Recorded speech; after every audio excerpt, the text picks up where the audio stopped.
Señor, gracias por este día, por tu palabra, porque el día de hoy podemos terminar esta serie acerca de estos profetas. Y te rogamos que lo que tú nos has mostrado y hablado en este tiempo pueda quedarse en nuestro corazón y poder ponerlo por obra, glorificándote así, Señor. En el nombre de Jesucristo te pedimos por el estudio del día de hoy que tu palabra nos limpie, nos exhorte y nos transforme para tu gloria. En el nombre de Jesús, amén. Jonás, capítulo 4.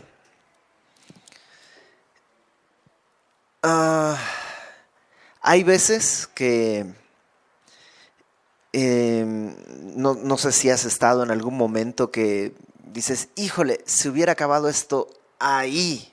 Puede ser una conversación, ¿no? O sea, ya lo habíamos resuelto, ¿por qué tuviste que hablar de eso? O puede ser un partido de fútbol, ¿no? Ya debía haberlo acabado ahí el partido. O sea, a veces como que nos viene sobrando algo. Bueno, el capítulo 4 de Jonás es un poquito eso, nos da esa sensación de, si hubiera acabado en el 3. Porque si hubiera acabado en el 3, ¿qué teníamos? Bueno, Jonás rebelde, huyendo en el capítulo 1. Jonás siendo exhortado y arrepintiéndose en el capítulo 2. Y en el capítulo 3, Jonás obedeciendo, predicando. Nínive entera arrepentida delante de Dios. Y ahí hubiéramos acabado la historia, pero no acaba ahí. Tenemos el capítulo 4. Y el capítulo 4 es un capítulo súper raro. Así que déjame primero leerlo completo. Es cortito, quiero leerlo por completo y luego vamos a ir tratando de no desmenuzarlo porque es muy sencillo, pero sí enfatizando algunas cositas que creo podemos ver ahí. Dice el capítulo 4. Pero Jonás, ten en cuenta, el capítulo 3 terminó diciendo...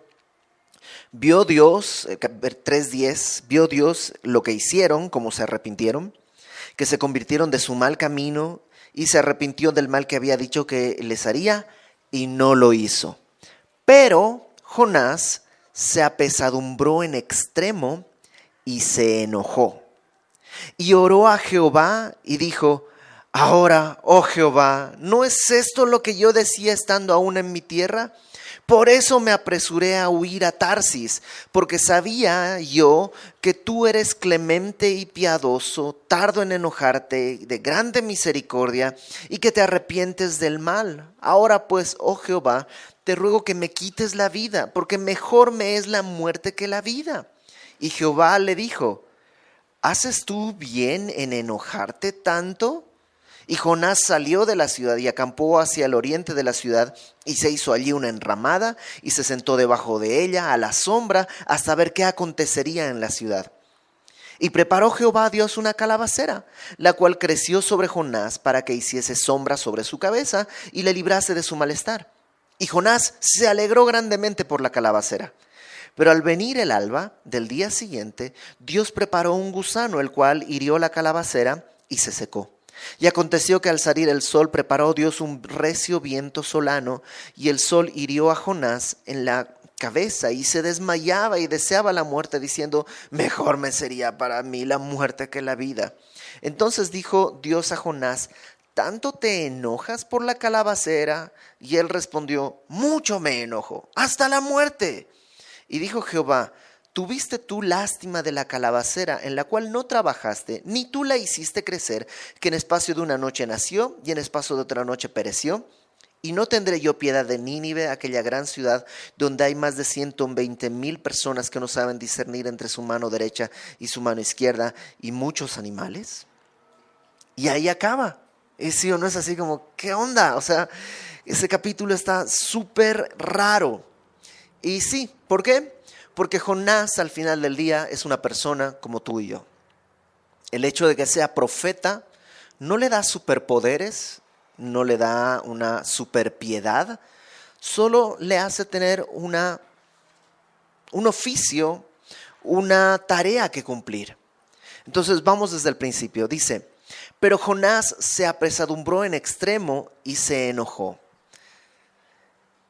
¿Te imaginas que te inviten a hacer una campaña de evangelismo el que tú quieras, San Juan del Río, Nueva York, Miami, lo que tú quieras, da lo mismo, cualquier ciudad, grande o pequeña.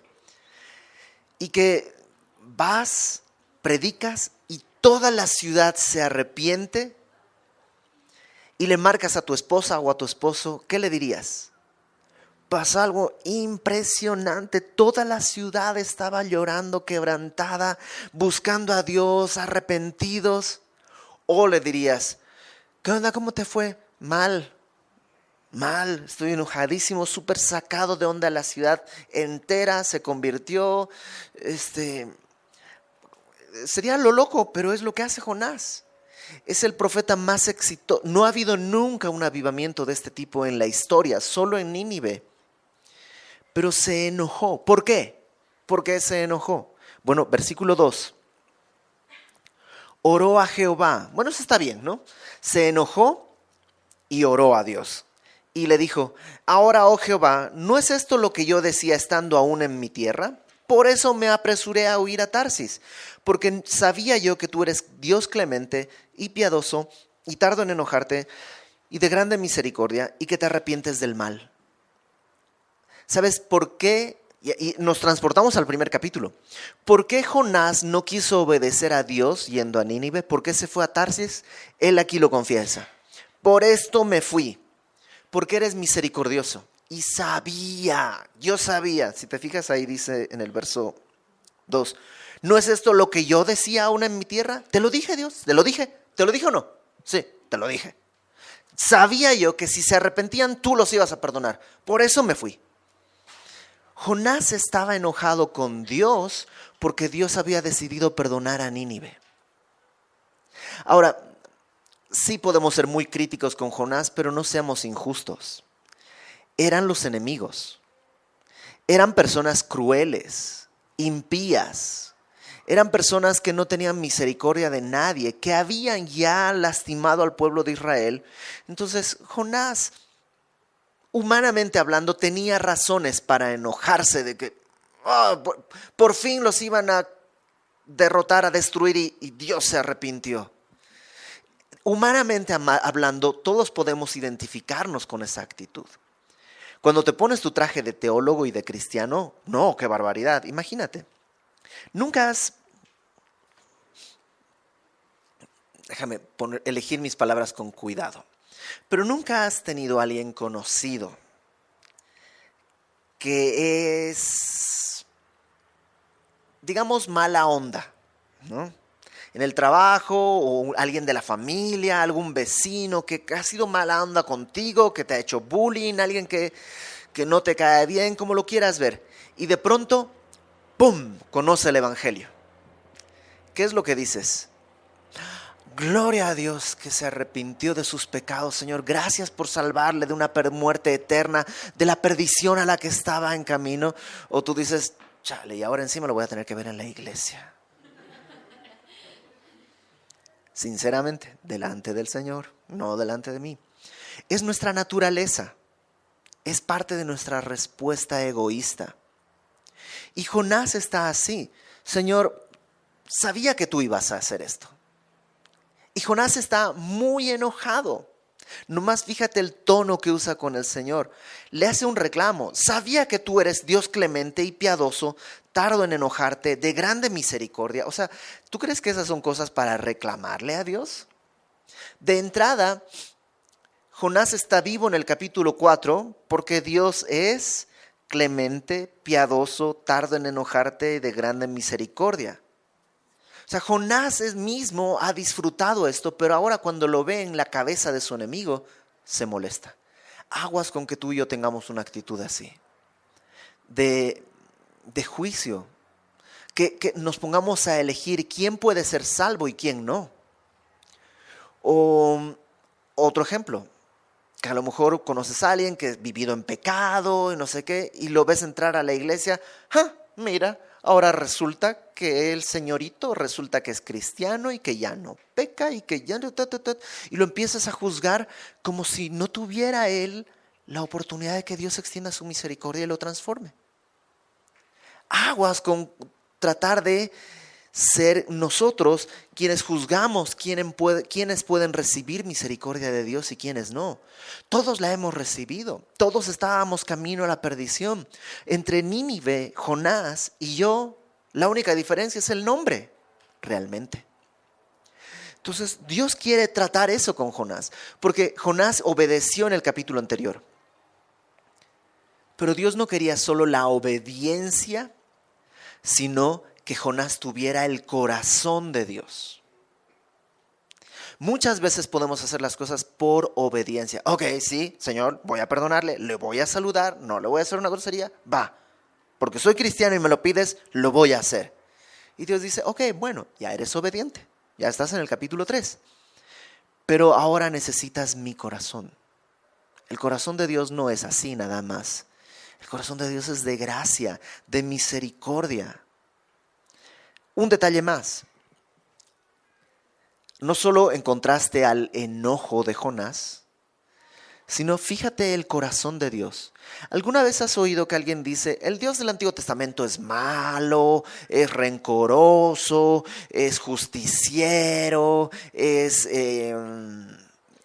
racista? ¿Has oído eso alguna vez, que alguien diga eso? El Antiguo Testamento es así, malo. Bueno, preguntémosle a Jonás. Jonás lo que dice, y con lo que no está de acuerdo, es precisamente con lo contrario. Dice, Dios, yo sé cómo eres. Eres clemente, eres piadoso, eres grande en misericordia y te arrepientes del mal. Otra vez es como la semana pasada, te duele el castigo. Eso está sacado literal y textualmente de Joel. Te dueles del castigo. Ahora, verso 3. Ahora pues, oh Jehová, te ruego que me quites la vida, porque mejor me es la muerte que la vida. ¿Mejor que qué? O sea, Jonás está diciendo, prefiero morirme a ver a los ninivitas perdonados. ¿Y cómo me identifico con Jonás? Porque Jonás estaba muerto 2 capítulos atrás. Y dentro del pez, ya en el Seol, dice, clamé a Dios y Dios me oyó. La salvación es de Jehová. O sea, él no se acuerda. ¿Nunca te ha pasado que anhelas algo de tu pasado? A mí hay veces que, pues sí, ¿no? Los agobios de la vida, las presiones, las complicaciones, y empiezas a decir, antes cuando no era cristiano era más fácil, porque anhelamos algo que en realidad no existe. Como los judíos cuando salieron y en el desierto están, los ajos, las cebollas de Egipto, ¿se acuerdan de los berros? ¡Qué delicia los berros, los rabanitos! Y están anhelando algo que ni había. Lo que tenían en Egipto era esclavitud, golpes, latigazos. Pero nuestra carne es tan engañosa que nos hace pensar que Dios es malo. Jonás está en ese punto. Está atribuyéndole maldad a Dios. Lo que tú estás haciendo, Dios, está mal. Prefiero morirme a ver esto. Si yo fuera Dios, en ese momento tomo un gran pez y hago que le dé un colapso nervioso, un colazo, así, a Jonás, y que ahí lo aplaste. Porque este muchacho no aprende, es necio. Pero fíjate la ternura con la que Dios le habla. Verso 4. Jehová le dijo, de entrada ya que le hable Dios, ya es algo que Dios te quiera hablar. ¿No? Pero mira lo que le dice. ¿Haces tú bien en enojarte tanto? Qué ternura, ¿no? Ahí está Jonás haciendo su berrinche. No, me quiero morir, ya no quiero vivir. Y Dios dice, Johnny, ¿es correcto enojarte tanto? Y Jonás no le contesta. Sabe que la respuesta es, no es correcto. Es profeta. Pero lo que le dice es, y se va. Y dice verso 5, salió Jonás de la ciudad y acampó hacia el oriente de la ciudad y se hizo allí una enramada, una especie de casita de ramas, ¿no? Una especie de chocita, pero muy rústica con unas ramas. Y se sentó debajo de ella a la sombra hasta ver qué acontecería en la ciudad. Entonces Jonás se sube a una colina que está fuera de la ciudad, hace su enramada y se sienta a ver. Dice que quería ver qué iba a pasar en la ciudad. Esto puede ser dos cosas. Una, que esté pensando, Dios se tiene que dar cuenta que es un error. Entonces ahorita va a traer fuego del cielo y los va a consumir. Porque Dios se va a dar cuenta que está equivocado. Puede ser una. Dos, puede ser que más que eso está pensando, bueno, Dios va a ver que los ninivitas en realidad no se arrepintieron de corazón. Son gente perversa, son gente malvada, no pueden dejar de hacer mal. Entonces, en un momento Dios los va a ver en su verdadera naturaleza, ellos van a volver a hacer el mal y Dios va a traer juicio. Se va a dar cuenta que es pura religiosidad. ¿No te ha pasado eso que alguien de la iglesia lo ves y dices, pues a ver cuánto le dura? Ahora sí resulta que muy cristiano, a ver cuánto le dura. Y así está Jonás, a ver cuánto les dura su arrepentimiento y ahorita que se les olvide, van a ver que Dios va a traer juicio. Y ahí está sentado bajo la enramada. Verso 6, fíjate Dios. Y preparó Jehová Dios una calabacera. ¿Qué es una calabacera? Es un misterio, no se sabe exactamente qué tipo de planta es, pero aparentemente es como una enredadera que crece por sobre la enramada, porque la enramada son eso, son ramitas, entonces hay pedacitos de rayos de sol, sombra, pero cuando crece ya la enramada ya está en una sombra completa. Qué cariño de Dios para su profeta berrinchudo, o sea, lo abriga, lo arropa, lo cobija, le hace esta calabacera, la cual creció sobre Jonás para que hiciese sombra sobre su cabeza y le librase de su malestar. O sea, Dios dice, pues es que se siente malito Jonás, ¿no? Debe tener mucho calor, y ya le hace una calabacera para que esté en la sombra, y Jonás se alegró grandemente por la calabacera. En todos los 4 capítulos, esta es la única vez que vas a ver a Jonás alegre. ¿Y por qué está alegre? Por su calabacera, ¿no? O sea, ya pasó que Dios le haya dicho, voy a usarte. Que los marineros ofrecieron sacrificios a Jehová, ¿te acuerdas? Que Dios lo rescató del mar con un pez. Que Dios lo sacó del pez. Que Dios lo usó para predicar y la salvación de toda la ciudad. Ya pasó todo eso, pero él está feliz con su calabacera. Y otra vez, ¿cuánto me puedo parecer yo? Porque a veces Dios me pide que haga cosas en pro de la salvación de alguien. Puede ser una consejería, puede ser predicar el evangelio a una persona, y a veces me da flojera. No estoy diciendo para que no me llames para una consejería, ¿no? A veces, no siempre, pero a ti también te pasa, que hay veces que te da flojera, pero no fuera otra cosa. Y ver, mira, salió un nuevo disco de Weckl, vamos a escucharlo, y o sea, inviertes toda la vida en eso, es tu fuente de gozo, tu calabacera. No te importa a veces la vida de los demás, nomás tu calabacera. Y esta calabacera pueden ser cosas muy nobles, como tu familia, tus hijos, tu trabajo, son cosas nobles. Pero cuando el gozo de esas cosas supera el gozo de que alguien le entregue su vida al Señor, viene la amargura. Porque ninguna cosa de este mundo puede en realidad producir el gozo que el corazón anhela. Solamente lo que Dios hace. ¿Sabes a qué me recuerda? Al hermano del hijo pródigo. Acompáñame a Lucas capítulo 15. Lucas capítulo 15.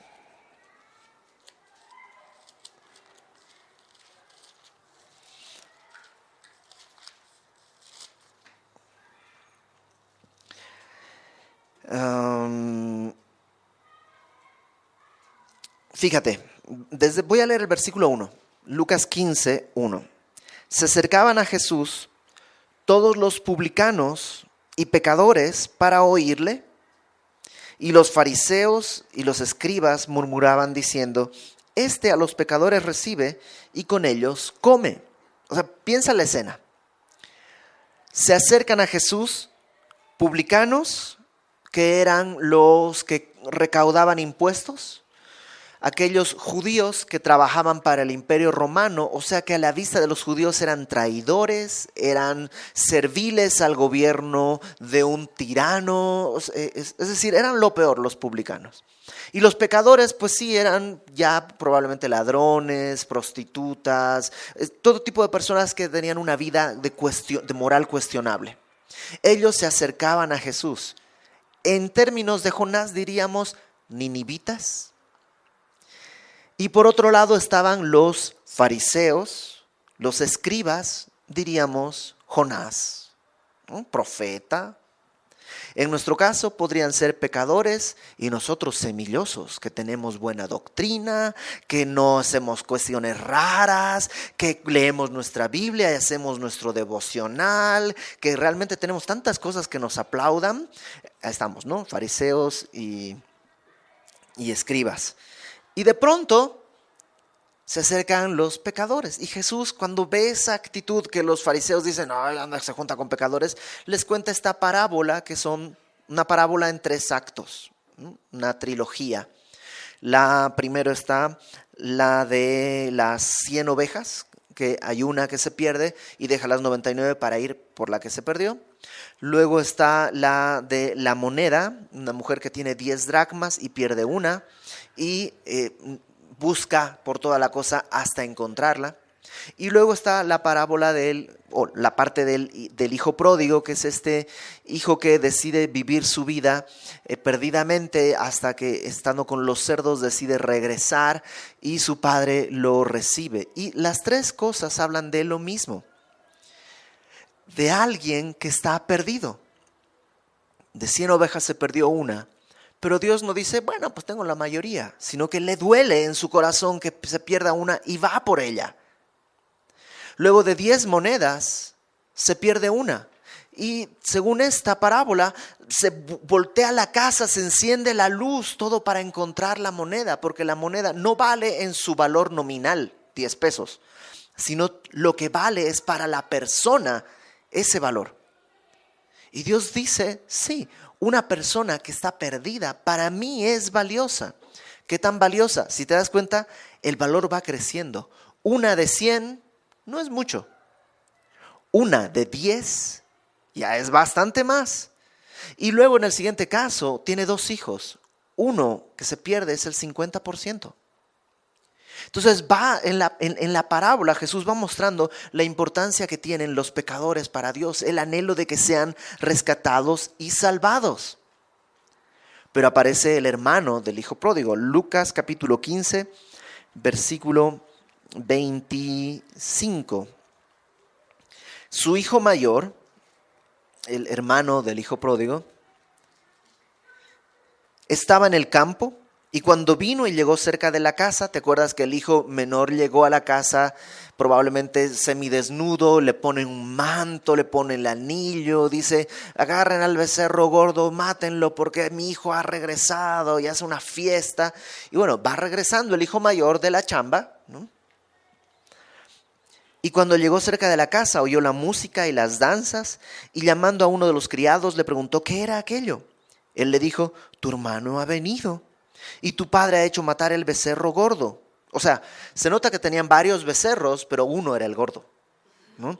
Porque no es como que uno de los becerros gordos. No. ¿Cuál mató un becerro? ¿Cuál? El gordo. ¡Oh, el gordo! Sí, el que era para Navidad. Es el mero. O sea, hicieron matar el becerro gordo por haberle recibido bueno y sano. Entonces se enojó y no quería entrar. Tenía razón, es su hermano. Que su hermano era un necio, un pecador, un tonto, un perdido, sí, pero era su hermano.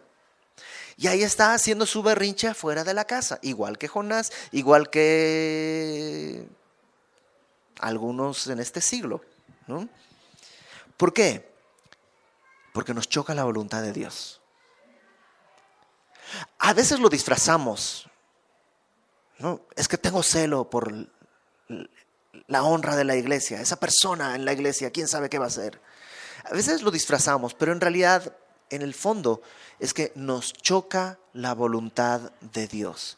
La misericordia que hemos recibido nos choca que otro la tenga. Y ahí están los fariseos, y ahí está el hermano del hijo pródigo, y dice, no voy a entrar. Versículo 28 ahí, salió por tanto su padre. ¿Te imaginas? El padre sale por su hijo, igual que salió por el otro, por el pródigo. Ahora está saliendo por el que se quedó, porque ahora está fuera. Y le rogaba que entrase. Ten en cuenta el contexto. Estamos hablando de un tiempo en una cultura en que el papá no le rogaba a los hijos. Decía y las cosas se hacían. Pero está el padre rogándole al hijo, por favor entra a la fiesta, estamos celebrando que tu hermano ha regresado. Verso 29. Mas él respondiendo dijo al padre, he aquí tantos años te sirvo, no habiéndote desobedecido jamás. ¿Tú crees que eso es cierto? Pero a veces sí hacemos eso, ¿no? Señor, yo vengo a la iglesia, hago todo, doy mis diezmos, doy mis ofrendas, predico el evangelio y le das un ascenso a este cuate que es un impío. No puede ser. ¿Por qué? ¿Por qué? Y me choca la voluntad de Dios. Y me choca que haga lo que Él quiere y no lo que yo digo. Nunca te he desobedecido. Nunca me has dado ni un cabrito para gozarme con mis amigos. Qué terrible la vida de este pobre muchacho, según sus ojos. Pero cuando vino tu hijo, ¿te das cuenta del desprecio que tiene por su hermano? Cuando vino tu hijo, que ha consumido tus bienes con rameras, has hecho matar para él el becerro gordo, el gordito, que yo quería para mi hijo. El gordito, papá, el gordito. Él entonces le dijo, otra vez, si fuera yo el padre, saco la chancla voladora y meto al chamaco, pero otra vez, el padre está personificado acá. Hijo, tú siempre estás conmigo y todas mis cosas son tuyas. Mas era necesario hacer fiesta regocijándonos porque tu hermano era muerto y ha revivido, se había perdido y es hallado. Y eso es algo que Jonás no logra entender. Pero Dios ama a Jonás de tal manera que no lo deja en el capítulo 3, ya me obedeció. Sino quiere llevarlo al capítulo 4, en que Jonás ahora tenga no solo la obediencia, sino el corazón de Dios para con los demás. Regresemos a Jonás.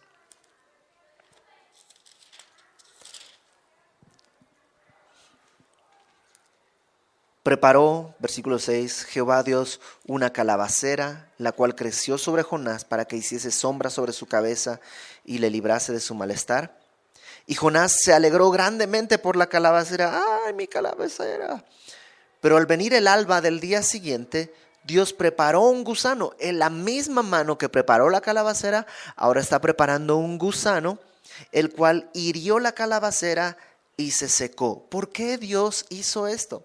Porque a veces Dios tiene que quitarme una comodidad para poder llegar a mi corazón.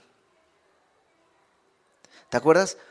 Toda buena dádiva, todo don perfecto desciende de lo alto, del Padre de las luces, en el cual no hay mudanza ni sombra de variación. Lo que viene de Dios, aunque a mis ojos es malo, nunca es una malignidad de Dios. Él puede decir, ¿por qué me quitaste mi calabacera? Y la respuesta sería, porque necesito llegar a tu corazón. Entonces le quita la calabacera. Verso 8, y aconteció que al salir el sol preparó Dios, otra vez Dios vuelve a preparar algo, un recio viento solano. Un viento solano es un viento en dirección del sol, es decir, es un viento muy caliente. En aquella zona, en general, en el Mediterráneo, vienen unas corrientes de aire muy calientes, unas corrientes que son pues inusualmente calientes. Mi papá estudió en Italia, la universidad, y contaba de un pueblito en el que él estuvo y que, pues sí, a orillas del mar Mediterráneo, en cierta época del año hay que estar atentos cuando viene este viento, porque cuando viene este viento hay que cerrar todas las puertas, cerrar las ventanas, incluso con maderas, porque la temperatura sube mucho en el pueblo y puede ser peligrosa, puede traer deshidratación, no es algo agradable ese viento. Gabriel García Márquez tiene un cuento, también en 12 cuentos peregrinos, un cuento acerca de una situación así por algo que le pasó a él. Y es más o menos ese mismo viento, un viento muy caliente que pues sí te hace marear, te provoca cosas feas. Y Dios prepara este viento y empieza a correr este viento. Y el sol hirió a Jonás en la cabeza y se desmayaba. Y ahí está Jonás así, ay, ¿no? Y deseaba la muerte, diciendo, mejor sería para mí la muerte que la vida. Y entonces dijo Dios a Jonás, ¿tanto te enojas por la calabacera? Y fíjate la respuesta de Jonás, mucho me enojo, hasta la muerte. Qué berrinchudo, ¿no? Me muero de rabia, dice la NBI. Me muero de rabia. ¿Nunca has visto un berrinche así? ¿O has hecho un berrinche así? Y dijo Jehová, ¿tuviste tú lástima de la calabacera en la cual no trabajaste, ni tú la hiciste crecer? O sea, la calabacera es una planta que creció. Tú no la formaste, tú no le diste crecimiento. En espacio de una noche creció y en espacio de otra noche pereció. O sea, ni siquiera es que, me encariñé con mi calabacera. Oye, ayer no existía, nomás creció y se murió. No es que te puedes encariñar con algo así. Y tú tienes ese cuidado porque te gusta, es tu motivo de gozo, es tu calabacera. Y te duele que se haya secado. Ahora Dios le dice, ¿no tendré yo piedad de Nínive? Que yo los formé. Son criaturas de Dios. No son hijos de Dios. Bueno, esta generación que ya se arrepintió tal vez sí, pero son criaturas de Dios. Son sostenidos por Dios. Dios les ha provisto todo lo que necesitan para crecer y vivir. Entonces dice, yo no tendré piedad de Nínive, aquella gran ciudad donde hay más de 120,000 personas que no saben discernir entre su mano derecha y su mano izquierda. Muchos ven en esto, una persona que no sabe diferenciar su mano derecha de su mano izquierda, probablemente está hablando de niños. Y Dios dice, yo no voy a tener misericordia de 120,000 niños que viven en la ciudad. Y de muchos animales, hasta los animales que están ahí. Tú quieres que los consuma nada más porque a ti no te parece que es buena idea que vivan. ¿Tienes más misericordia por esta calabacera? Y no hay respuesta. Y queda así, ¿no? ¿Por qué? Yo creo que hay un capítulo que no está escrito, pero que está ahí. Y es que Jonás seguramente entendió al Señor. ¿Por qué? ¿Por qué creo que Jonás entendió, tal vez no en ese momento, pero más tarde sí entendió todo lo que Dios quería decirle? ¿Por qué lo creo? Porque está escrito acá. ¿Quién sabe todas estas cosas? ¿Quién estuvo cuando Dios le da la primera comisión? ¿Quién sabe lo que pasó en el vientre del pez? ¿Quién sabe cuando Dios le vuelve a llamar a una segunda comisión a Nínive? ¿Quién sabe qué fue lo que predicó? ¿Quién fue testigo de las cosas que sucedieron y cómo se arrepintieron? ¿Quién sabe lo que pasó con la calabacera y con el viento? ¿Quién es el único que sabe? Jonás. Bueno, Dios y Jonás. Y probablemente Jonás llegó a Israel y escribió esto y dijo, les tengo que contar mi historia y lo que yo hice y lo que yo soy. No les tiene que contar un discurso, por eso el discurso es un versículo ahí a la mitad del libro. sino Jonás está contando su historia como una forma de decir, o sea, evita esto, no dejes que esto llene tu corazón. Y creo que por eso es importante el capítulo 4, porque el capítulo 1, 2 y 3 es una buena historia, pero el capítulo 4 es un espejo en el que tú y yo tenemos que vernos. Porque tú y yo somos cristianos. Y Dios quiere que gocemos las cosas que Él pone en nuestras manos. O sea, si vas a la playa, goza, gloria a Dios. Si no vas a la playa y te toca ir a Canadá a esquiar, goza, gloria a Dios. Goza las cosas que Dios pone en tus manos. Si te quedaste y tuviste un tiempo en familia, gózalo, gloria a Dios. Pero que esos gozos solo sean una parte minúscula de lo que puede ser el gozo de la salvación. La propia, que Dios un día se acordó de nosotros, y el gozo de llevar a otro a Cristo. Que nunca se te haga normal el ser salvo. Que nunca voltees a ver a otro, mira, y ahora resulta que es cristiano. Tú y yo no podemos medir quién es digno y quién es merecedor de la misericordia de Dios. Jonás estaba cayendo en eso.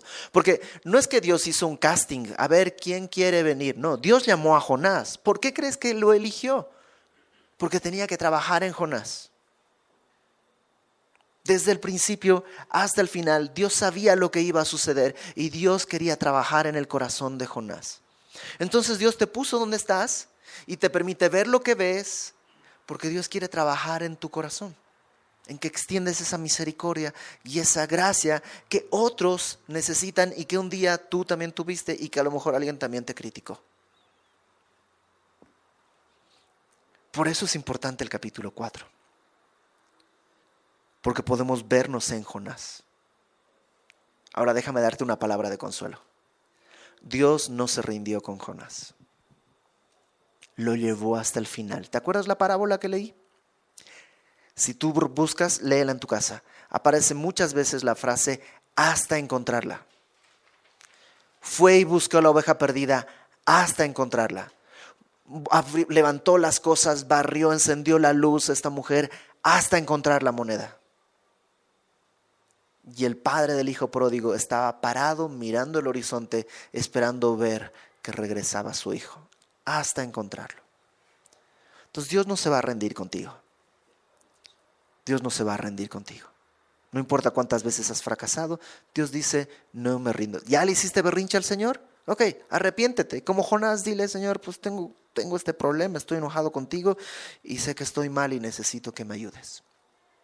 Regrésame el gozo de la salvación. Cuando le entregaste tu vida a Cristo, cuando yo le entregué mi vida a Cristo, con ser salvo ya era suficiente. Me acuerdo que después de ser salvo, un tiempo después, vino un tiempo de depresión para mí. Pero en ese tiempo de depresión y de dificultad y todo, me acuerdo que yo decía, pero ya lo que tenía que recibir de México, ya lo recibí. Ya me puedo ir a mi casa. Ya me puedo ir. O sea, todo para lo que México fue creado era para que yo escuchara el Evangelio. Y ya lo tengo. Ya me puedo volver a mi casa. Había un gozo en eso. Era así, ok, no importa. O sea, ya fracasé, pasó de todo. Pero hay un gozo porque tenía eso. Con el correr de los años ese gozo se nos olvida. Y ahora en vez de un gozo es un derecho, ¿no? Señor, soy pastor, ¿por qué no obedeces? ¿Por qué no me das por qué bendices a otros? ¿Por qué no esto? ¿Por qué no aquello? O no sé, ¿por qué mi matrimonio está mal? ¿O por qué esto? ¿Por qué? Y empezamos a escarbar reclamando derechos cuando Dios probablemente solo quiere que sepas que Él quiere usarte, que Él te ha rescatado y que sí, va a añadir gozo cuando vuelvas a poner las cosas en su lugar. Jonás es un buen espejo. Entonces, ¿qué te parece si oramos? Porque ¿quién puede regresarse a sí mismo el gozo de la salvación? Nadie. Si a lo mejor ya te has olvidado del gozo de ser salvo, el día de hoy lo que tienes que hacer es decirle, Señor, regrésame a ese lugar. En los salmos una y otra vez aparece esa idea. O sea que no es algo que Dios desconoce, es algo que Dios escucha. Vamos a orar. Señor, gracias porque podemos confiar en que nos oyes. Y como a Jonás, que no desechaste, el día de hoy tú tampoco nos desechas. Solamente extiendes tu mano una vez más. Perdónanos si nos hemos puesto como jueces de quién puede recibir misericordia y quién no, despreciando tu bondad hacia otros, que sí, no la merecen, pero tampoco nosotros la merecíamos. Perdónanos si nos hemos puesto como jueces de tu obra. Y vuélvenos el gozo de la salvación. Señor, gracias por muchas calabaceras que has puesto en nuestra vida, pero queremos gozarnos sobre todo en la obra que tú hiciste en la cruz, por medio de la cual nosotros tenemos esperanza.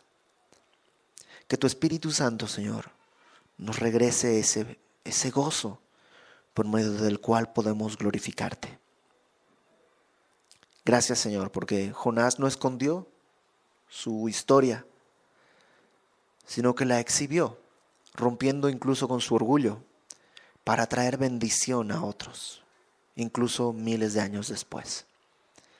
La honra, la gloria es tuya, Señor, y lo que anhelamos es glorificarte así con nuestras vidas, como Jonás lo hizo. Que tu mano sobre nosotros haga la obra. Te lo rogamos, Señor, en el nombre de Jesús. Amén.